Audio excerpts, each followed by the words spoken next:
This is not what we should be doing. I don't even know why we fighting with Greenland. Why we fighting with Greenland? We fighting with Canada. We fighting with Mexico. Yet we in love with Putin. What is happening? Like, this is not America. This is a terrible nightmare. Somebody slap me and wake me the fuck up, because I'm ready to get on with it. Right, everyone. Jasmine Crockett just delivered a stunning takedown of Donald and Melania Trump on live television, showcasing an impressive display of sharp comebacks. In a moment that was pure entertainment gold, Jasmine laid bare the Trumps in a way we've never seen before, leaving them flustered and at a loss for words. You won't believe the zingers she threw. Brace yourselves for a roast of legendary proportions, as Jasmine is on a mission. I want you to know that the crisis is here. That's right.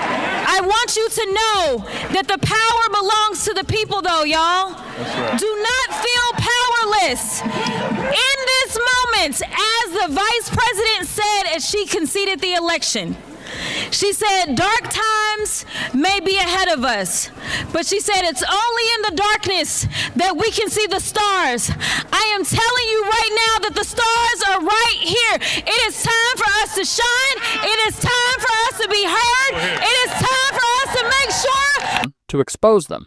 And this is one revelation you definitely don't want to overlook. I want to emphasize that we are facing a crisis right now. Yes, indeed. The power lies with the people, so don't let this moment make you feel powerless. As the vice president remarked when she conceded the election, dark times may be ahead, but it's in the darkness that we can see the stars. I assure you, those stars are shining bright. It's our time to rise, to make our voices heard, and to show them that we will not back down. Jasmine Crockett was on fire. Fraudster and cheat, known for inciting violent mobs. She's lived the American dream while he's been America's nightmare.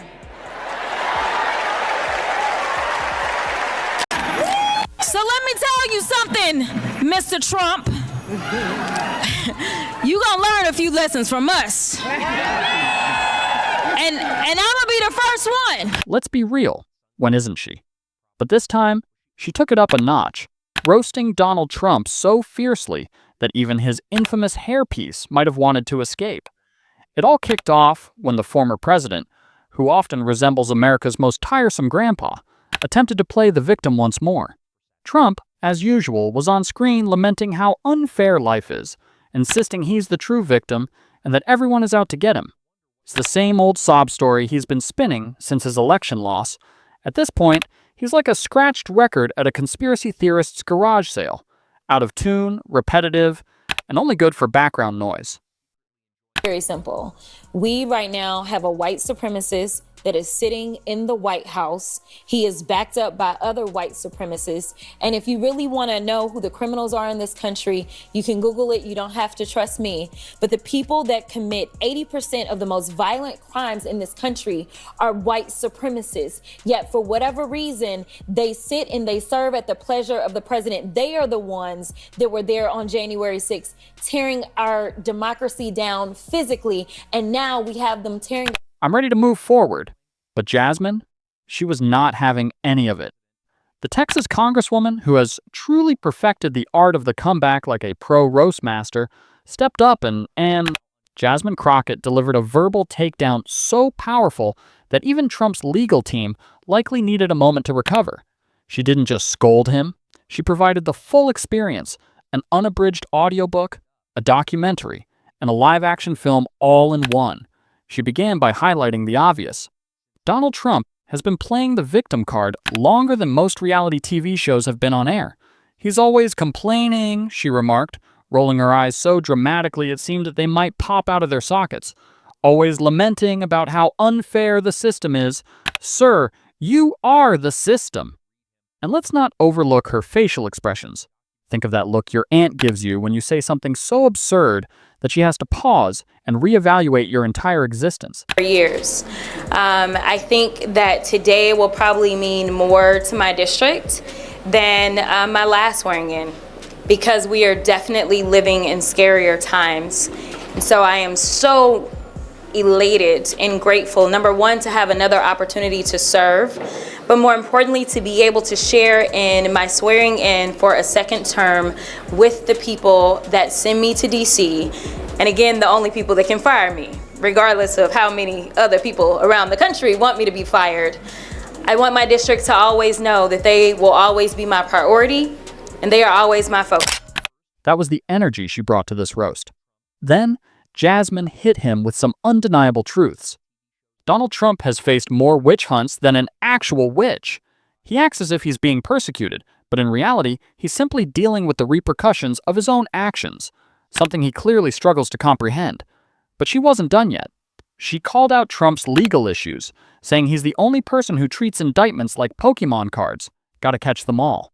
When someone in the audience laughed, she leaned in further, joking that at this rate, he'll need a punch card. Buy 9 felonies, get the 10th one free.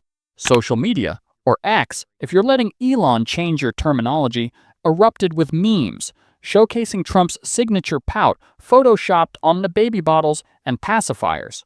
One user quipped, "Jasmine Crockett just sent Trump to the shadow realm," while another shared a gif of Judge Judy rolling her eyes with the caption, "Cry more."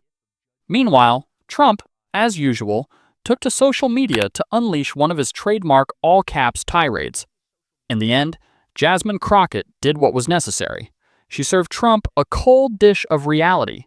And honestly, we're here for it. Jasmine really took Trump to task, didn't she? She metaphorically skewered him, slow roasting his arguments and serving them with a side of reality. Unfortunately, all of MAGA are beholden to their little leader, and they will do anything to get his stamp of approval. Garnished with a hint of, "Please take a seat."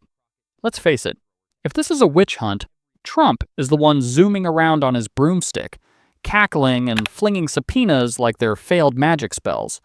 He has more indictments than he has reliable lawyers. Actually, let's be real. He has more indictments than effective legal strategies. Yet he continues to swagger onto every stage like a cartoon villain, insisting he's the true victim. Jasmine nearly laughed in his face, metaphorically speaking, before delivering the blunt truth. If Trump wanted to avoid constant trials, perhaps he should consider not breaking the law. What a groundbreaking thought, right? Then she shifted her focus to those so-called perfect phone calls. Oh yes, those calls are so flawless, they deserve a spot in the Smithsonian, right next to a napkin signed by Nixon. Jasmine highlighted how Trump labels every dubious, potentially illegal conversation as perfect. At this point, we're starting to wonder if his definition of perfect is simply a felony that happened to be recorded. We've got to do better at education. People don't understand, but you will understand when those hospitals in rural America start closing down even more. You will understand when you don't have your Social Security. You will understand when your Medicaid, your Medicare goes away. You will understand as planes continue to fall out of the sky. Soon you will understand why it's important to maybe have somebody that isn't loud and ridiculous, and maybe Sleepy Joe is what we wanted because we could at least. She nearly rolled her eyes out of her head, emphasizing that ordinary people don't need to justify why their phone calls aren't criminal. Can you imagine calling your grandma and then holding a press conference to announce it was the best call ever? No collusion, no quid pro quo. It's just ridiculous. And we can't overlook the classified documents. Jasmine took Trump to task on this so fiercely that the walls of Mar-a-Lago probably trembled. She likened him to a toddler caught in the act, standing next to a crayon masterpiece on the living room wall, insisting, "What crayon? I don't even know what crayons are." Trump was out there stuffing top-secret documents into his golf bags as if they were just extra ketchup packets from McDonald's. Here he is, looking utterly perplexed about why the feds keep knocking on his door like an unyielding Jehovah's Witness. Jasmine made her point crystal clear. If you want to avoid FBI visits, perhaps don't turn your resort into a makeshift National Archives. Just a suggestion. Naturally, she also took aim at his outrageous claims of winning the 2020 election. Jasmine didn't just refute them, she obliterated them, ran them over with a truck, and then set the wreckage ablaze for good measure. She compared Trump to that one guy who loses at Uno, flips the table in frustration, and insists he actually won because he just felt it. The reality check was swift and merciless. He lost. He lost harder than a toddler playing chess against Magnus Carlsen, harder than a newbie at the gym trying to bench press 300 pounds, and harder than a middle schooler getting friend-zoned in front of the whole cafeteria. It wasn't even a close call. The scoreboard wasn't just uneven, it was downright humiliating. Yet, in classic Trump style, he doubled down. The question before us is, will a vindictive, vile villain violate voters' vision? Claiming the refs were blind, the system was rigged, and that if you only counted the right votes, those cast for him, he actually won by a landslide. Jasmine wasn't buying it. She pulled out the evidence, played the recordings, and shut it down faster than a bootleg streaming site facing a major lawsuit. Even his most devoted supporters had to squint and pretend they saw something that simply wasn't there, like a mirage in the desert. The financial fraud saga is truly a sight to behold. Trump claims to be a billionaire, yet his finances appear to be as shaky as his grip on reality. Jasmine really went after him regarding his alleged wealth, highlighting that whenever a judge demands payment, he suddenly can't seem to locate any funds. One moment, he's wealthy enough to purchase the moon, and the next, he's behaving like a broke college student trying to avoid his landlord. I promise I'll pay you next week, just waiting for that inheritance check from my cousin, the Nigerian prince. She likened his financial status to those Instagram influencers who showcase private jets, until you discover they're merely rentals and just posing for a picture. It's as if his empire is constructed from monopoly money. And when someone requests actual cash, he goes completely mute. Billionaire? Not a chance. At this rate, even Mr. Krabs has more cash on hand than he does. And don't even get me started on his legal issues. This guy has more court appearances than a Law and Order marathon. Jasmine listed them off as if she were announcing the lineup for Coachella. Fraud allegations, election meddling, hush money scandals. It's a veritable festival of felonies. If crime were a sport, Trump would be the Michael Jordan of it. And if dishonesty were an Olympic event, he'd win gold every 4 years. By the time Jasmine finished, the audience was left contemplating whether to laugh, cry, or start a GoFundMe for him. His entire predicament feels like a reality TV show, but instead of a cash prize at the end, there's a looming prison sentence. And naturally, she didn't shy away from discussing his legal troubles. Trump has spent more time in court than in actual political endeavors lately. And Jasmine made it clear, this isn't some conspiracy against him. This is the consequence of breaking the law.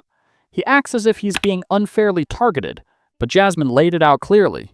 If you steal classified documents, intimidate election officials, and refuse to settle your debts, you're bound to face the music. Let's be honest, the law is definitely going to take notice. And we can't overlook Melania. Oh, poor Melania, seemingly trapped. Trump portrays her as the supportive spouse, but Jasmine called that out too. Honestly, Melania appears to be someone who made one poor decision and has been suffering the consequences ever since. She's largely been absent during his numerous scandals, and the last time she genuinely looked happy was likely before they met. Jasmine noted that Melania only appears when absolutely necessary, like when there's a contract at stake. Then came the ultimate mic drop moment. Jasmine looked directly into the camera and declared that Trump doesn't truly care about his supporters. Sure, he rallies them up and encourages them to fight for him, but then he retreats to his lavish mansion while they face the consequences. Just consider the January 6th rioters who are behind bars while Trump is out on the golf course. The moment Jasmine made that statement, This quote-unquote mandate that MAGA thinks exists, it ain't going nowhere, right? Because they literally can't do the basics. We have passed the least amount of bills in this Congress because of the Republicans. And let me remind you, because you brought up the debt ceiling.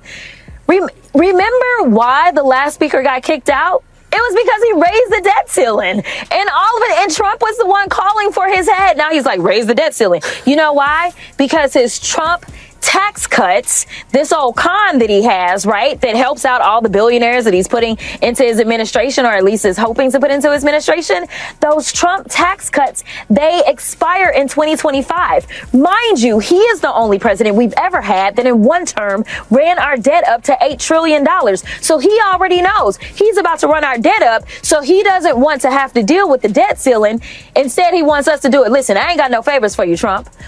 The internet erupted because, let's be real, it's the truth. By the time Jasmine finished, Trump was metaphorically stripped bare, bankrupt, and completely exposed. She delivered her points with facts, humor, and a confidence that left no room for rebuttals. And the best part? He couldn't respond. No Twitter rants, no press conference outbursts, just silence. How do you bounce back from being roasted so thoroughly on live television? Jasmine Crockett did what many have longed to do. She confronted Trump directly, declaring that his entire existence is a mess, and he has no one to blame but himself. That's how you take down a con artist in real time. Trump's excuses lay in ruins, and all that remained was Jasmine Crockett standing triumphantly, delivering the political equivalent of a mic drop. Someone should award this woman a medal, and perhaps a fire extinguisher for all the damage she just caused.